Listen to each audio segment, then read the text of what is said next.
Welcome to the channel. My name's Greg. Let's make some Bydgoska sausage, sometimes called Bydgoska kielbasa. Kielbasa is pretty much just a word used for any kind of Polish sausage.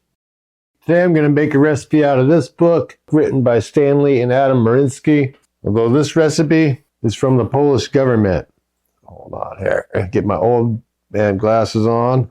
This cold smoked sausage recipe comes from the official Polish government archives. Going to use pork butt. It's going to use salt, cure number 1, pepper, doesn't specify black or white, marjoram, and sugar.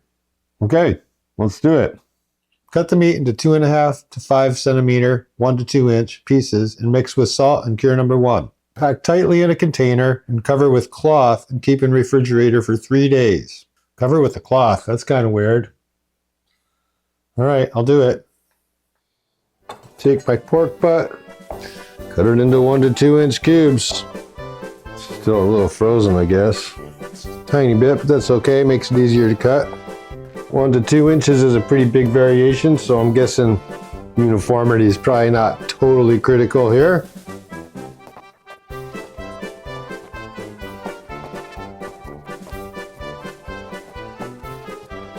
Recipe from the Polish government calls for 2.1% salt, which is a little more than I usually use in the sausage, but that's what the recipe calls for. I usually stay closer to 1.5 or 1.7% myself.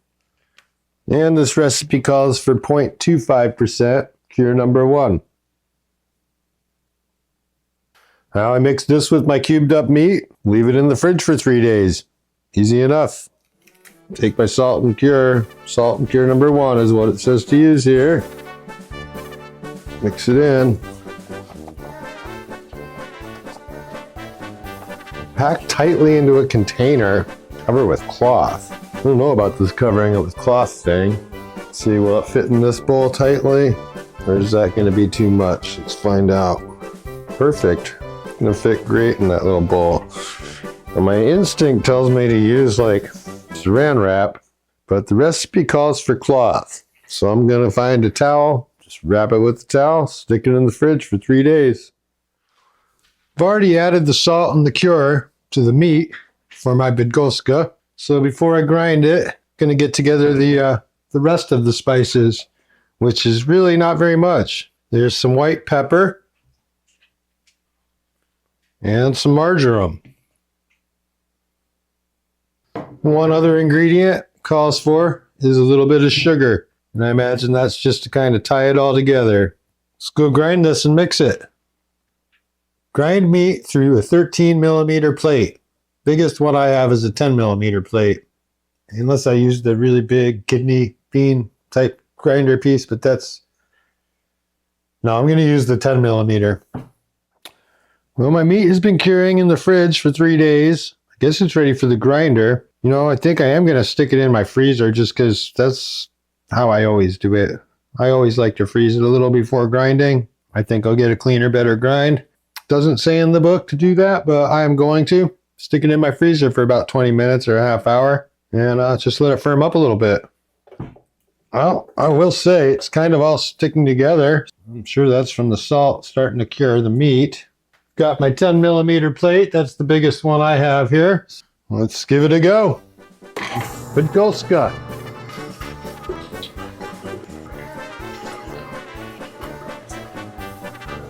All right, small handful. Pack that into like a little meatball and run that back through.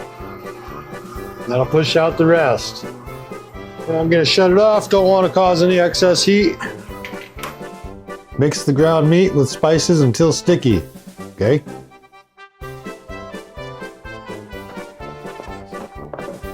Yeah, this is really coarse. I mean, it's reminding me of like an andouille, although not quite as coarse as I would make an andouille, because I usually use that kidney bean plate. And there's no binder, no extra moisture, no extra water or stock or anything. Different texture because it's already been curing for 3 days, so it's definitely got a different consistency than most sausages I make. Pretty interesting.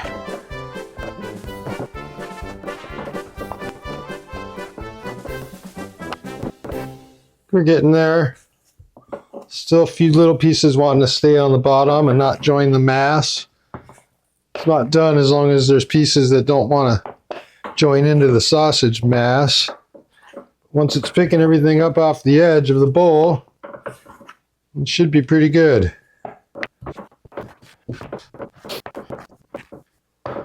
It's interesting because without a binder and with no extra liquid, it's kind of more of a salami-like texture than a sausage-like texture, at least from what I'm used to doing.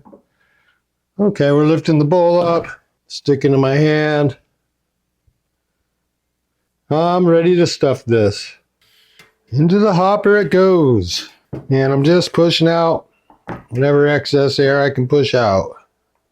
This air inside of the sausage, not helpful at all.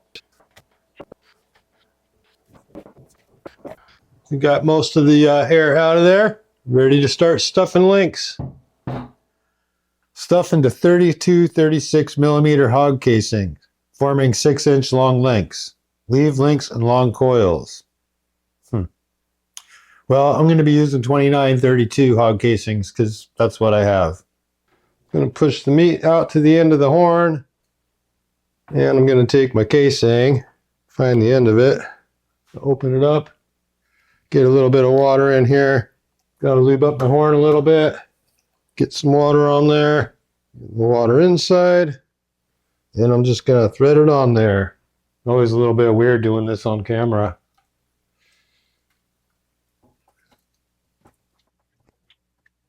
Geez, that's a long one. That's what she said. I don't know. Is that all going to even fit? Yeah, that's also something that, okay, I'm not going to go there. Keep it a little family friendly. Okay. Clean up some of that water. Not. Like to just poke a hole or two. And we're off and running. I'm just letting it come off. Trying to just feed it off, not get them too plump. I want plump sausages, but I don't want them to burst. If they're a little loose, I can give them a couple extra twists when I link them. If they're too tight, it's just gonna burst when I try to link them.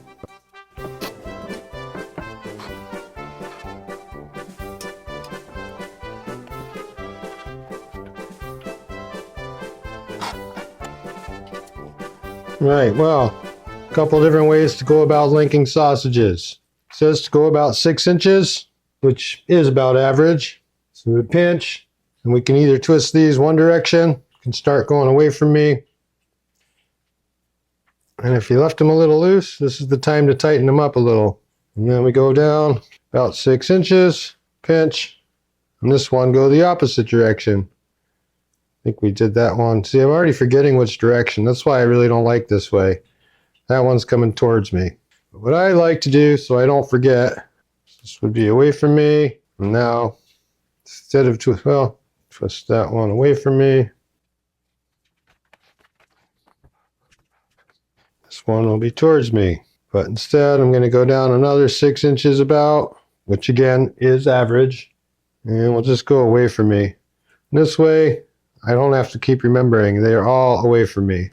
So again, 6 inches, skip down to the next one, about 6 inches, and just go away from me. Go down and pinch, go down and pinch, just it away from me. These are smaller than 6. Those are smaller than average. Man, I'm not very good with my distances apparently. You know why women are bad carpenters? Because they've been told their whole life that this is 10 inches. You know, it's a bad joke. It's a little inappropriate. And actually, women don't make bad carpenters. It's just a joke. I would say women probably have a better idea of what 6, 8, 10 inches really is than men. All right, and then I am going to leave this last one. Should I leave it as one really big one? 2 small ones. Oh, what the hell, we'll go 2 small ones.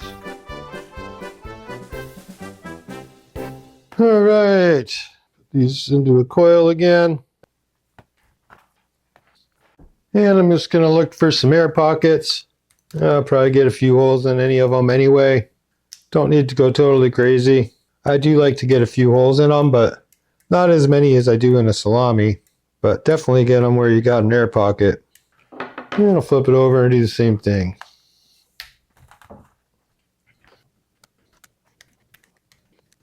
And that should help the casing bind a little bit better as well. Because if there's air, it can fill up with fat, it can stop your casing from adhering. And then you won't get a good snap. Apply a thin cold smoke for 1 to 1.5 days until the casings develop yellow, light brown color. Okay. Recipe says to start cold smoking this now. I think smoke will stick better if I dry these casings out a little bit first. So I'm just going to set these on the table. I'm going to put a fan on them, leave them in front of the fan for about an hour, and then I'll go start cold smoking them. These have been in front of the fan for about an hour. Definitely dried up nicely. I'm really liking the look of this coarse grind. My Bydgoska sausages are in here smoking. They've been in here for almost 24 hours at this point. Actually, it's been a little over, but my smoke did die for a little bit overnight. I use this from Smoking at Smokers. It's powered with an aquarium pump. Pushes air through the one side. And smoke tube on that side. That's the deal. Now this is interesting.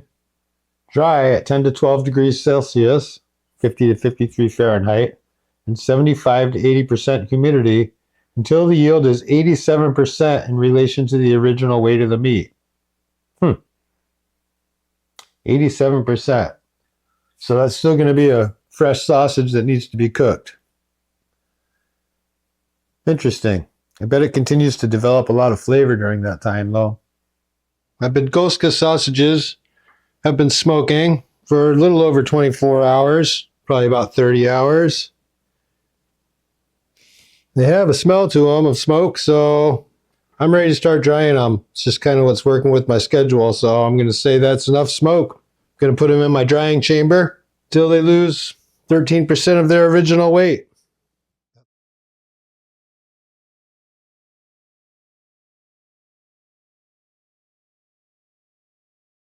Well, it says in this book from the official Polish government archives, it says divide sausage coils into pairs, but I'm just going to cut them up.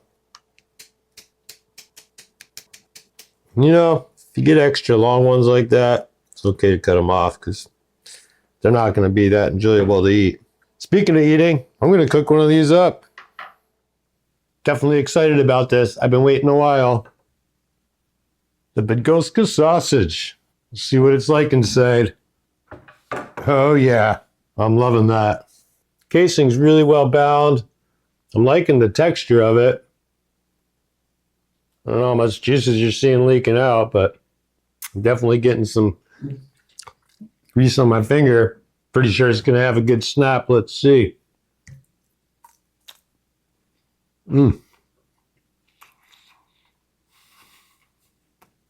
Man, that is really tasty. Not sure if it's supposed to have that much smoke on it. Definitely smoky tasting. Definitely juicy. It's actually very sweet. I mean, there's not much to it. The black pepper, marjoram, sugar, salt, and cure. It's actually pretty sweet. Kind of reminds me of mapley notes. The smoke kind of reminds me of like maple syrup and bacon, and man, listen to that.